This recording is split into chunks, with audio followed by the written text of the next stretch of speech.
You go, Gel. You go. You go, dog. You go. He's a real tryhard, this guy. Yeah. Look at this guy.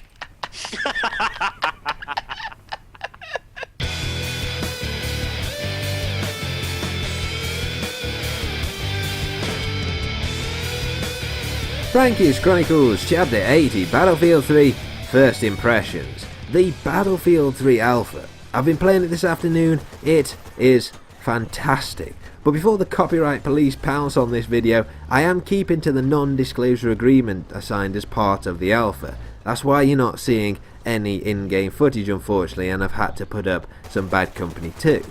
The good news is this though, I've recorded plenty of gameplay of the alpha and already edited it into a pretty good video, so if you want some in-depth details about Battlefield 3 to give you a bit of a head start when the game comes out, I'll give you that video as soon as the non-disclosure agreement ends. As such, and I do rarely say this would be a very useful time to subscribe to me, if you aren't already. But the alpha, what can I tell you about it? Well, it's different. It is very different to Bad Company 2. It's kind of like Call of Duty 4 mixed with Battlefield 2 in the sense that you die a little bit quicker than Bad Company 2, but the core gameplay and feel is that of Battlefield 2.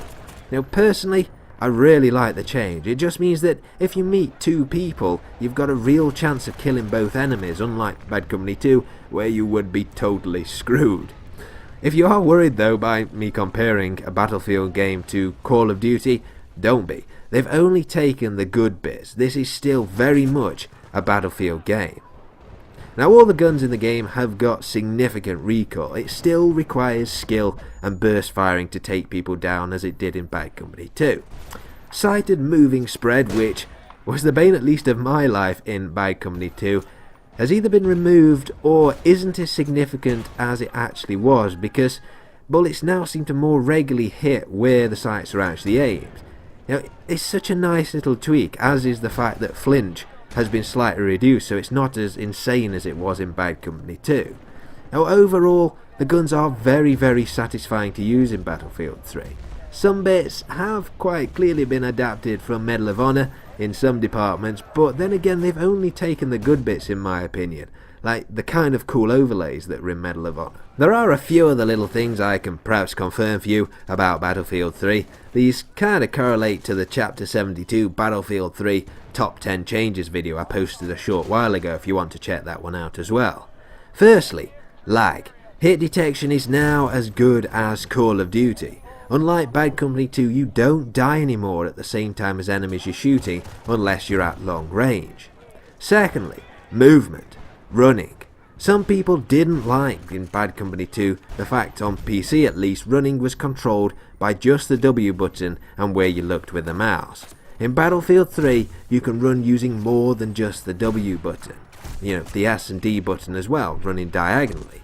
This so significantly increases awareness. It makes the game far less frustrating than Bad Company 2. Prone.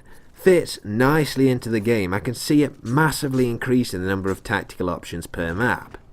Jumping. It is more like Call of Duty, where you don't need to hold down the sprint button to jump far. If you do consecutive jumps though, the jump height reduces significantly.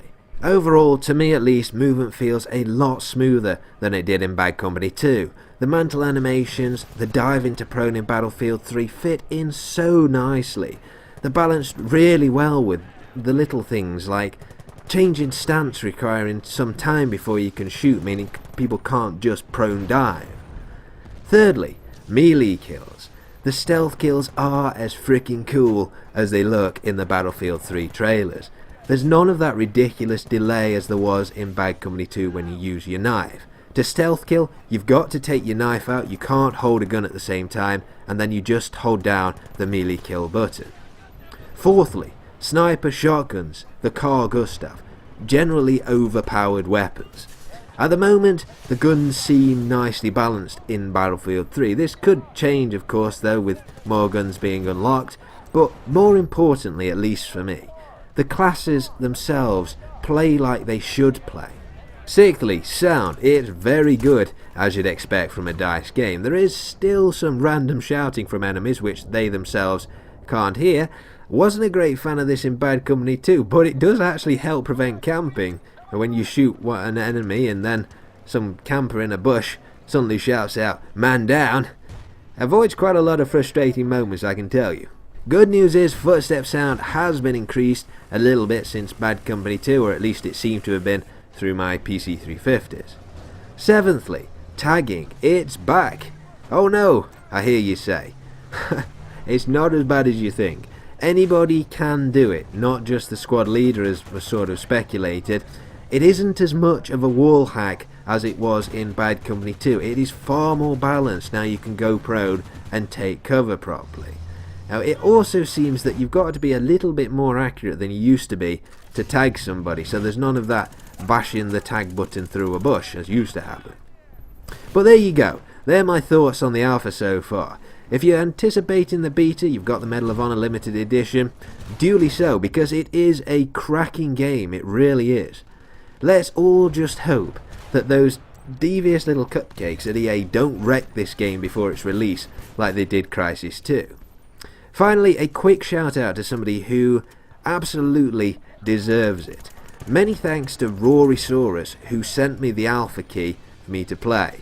Thank you so much for doing that. If you want any help with anything, just give me a shout out, Rory. Anyway, hope you enjoyed the video, and I'll see you guys in the next chapter.